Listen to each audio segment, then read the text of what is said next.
आज असा संकष्टी उपवास नाही असत, पण भाजी काहीतरी लागतलीच ना. आज मी केलं केळ्याची भाजी. केळी आणलं, ती तासलं आणि त्याचे फोडे करून पाण्यात टाकलं. हे कढई घेतले, त्याच्यात घातले तेल, हिंग, मोहरीची फोडणी.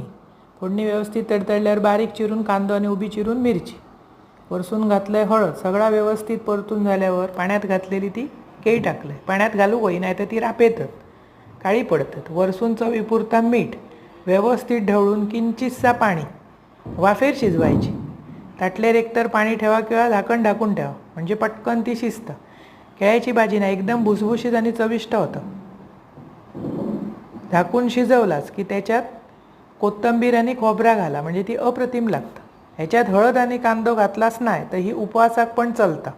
भरपूर भाजी बरोबर पेलोभर चहा, उपवासाक लोका भरपूर खातात. अशी भाजी करा, खावा, आवडतली तुमका. चविष्ट लागतं. आणि आवडल्या चॅनल सबस्क्राईब करा.